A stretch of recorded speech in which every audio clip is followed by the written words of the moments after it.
এদিনা বৰনদী কাষত মহাৰাজৰ কাষলে বহুত ডেকা বুঢ়া আহিছিল নহয়। তাৰপিছত আমাৰ আইটি আজিকালি মহাৰাজৰ কাষত নাথাকে জানো, তাৰে কোনোবাই চিকুণ ডেকাই মহিলে চাগে।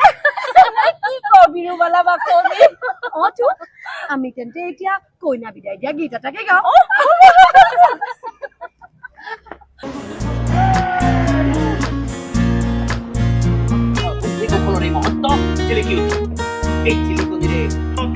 জয় ভারতী, জয় কামরূপ, জয় কামরূপ।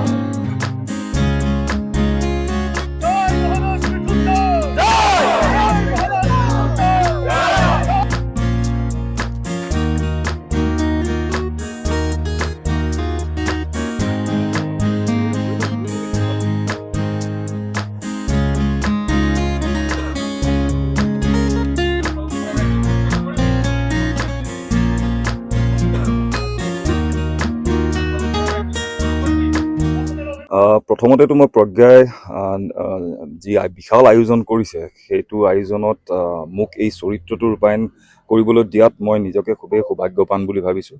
মোৰ কাৰণে এইটো খুবেই টাফ আৰু খুবেই চেলেঞ্জিং কেৰেক্টাৰ এটা।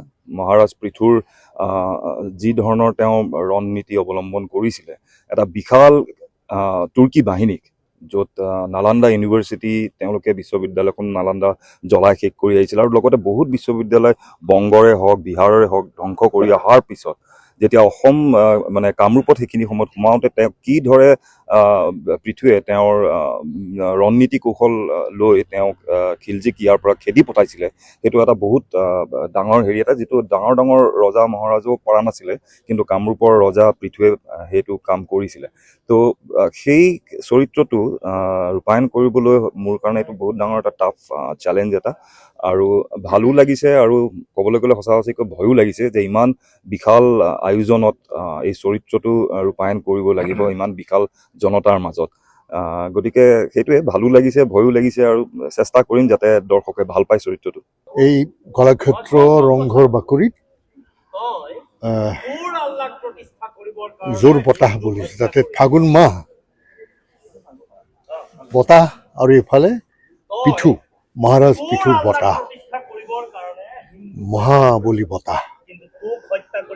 প্ৰজ্ঞা ফাউণ্ডেশ্যনে আমাৰ ঐতিহ্য পৰম্পৰা গৰিমা বীৰত্ব এই ধৰণৰ বিষয়বস্তুক লৈ প্ৰজ্ঞাই সদায় এটা প্ৰচেষ্টা চলাই আহিছে যে নাটক কৰি জনসাধাৰণৰ ওচৰত আমাৰ সৌৰ্যবীৰ্য এই ঐতিহ্য বীৰত্বৰ কথা ক'ব। যেনেকৈ লাচিত বৰফুকনৰ কথা কোৱা হ'ল আজিৰ পৰা 3 বছৰ আগতে, আকৌ কোৱা হ'ল বীৰ চিলাৰায় নৰনাৰায়ণৰ কথা, বীৰগাথা, আৰু এইবাৰ সেইজন হিন্দু বীৰ ৰজা পিঠু, যি মোগলক উচিত শিক্ষা দিছিলে, আৰু আমাৰ সৌৰ্যবীৰ্য বৰ্ণনা শুনি বুৰঞ্জীৰ বুকুৰ পৰা বুটলি অনা এই কথা শুনি যাতে আমাৰ মানুহে মনত সাহস পায়, দেশক ভাল পোৱাৰ কাৰণে কিমান নিজক চেক্ৰিফাইচ কৰিব লাগে, তাৰ এটা অনুভৱ যাতে এটা উপলব্ধি হয়। আৰু নাটকটো এটা কলা, শ্ৰেষ্ঠ কলা, আৰু প্ৰজ্ঞাই প্ৰয়াস কৰি এই এটা প্ৰজ্ঞাৰ এটা সাংঘাতিক ভাল প্ৰয়াস। গতিকে এইবাৰ মহাৰাজ পিঠু প্ৰজ্ঞা ফাউণ্ডেশ্যনে তুলি ধৰিবলৈ এয়া আখৰা কৰি আছে।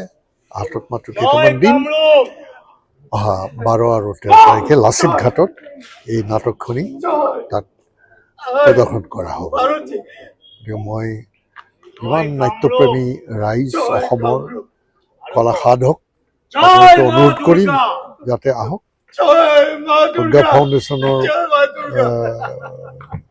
যি প্ৰয়াস, এই বীৰত্বৰ প্ৰয়াস, এইখিনি চাই উৎসাহিত কৰক, আৰু আমাৰ যিসকল কলাকুশলে কষ্ট কৰি আছে অভিনেতা অভিনেত্ৰী, তেওঁলোকক নাটক যাতে এক শ্ৰেষ্ঠ কলা, তাৰ নিদৰ্শন যাতে সদায় এই ফ্লেগখন উৰাই থাকিব পাৰে, তাৰ কাৰণে লাগিব আমাৰ জনসাধাৰণ, দৰ্শক শ্ৰোতা।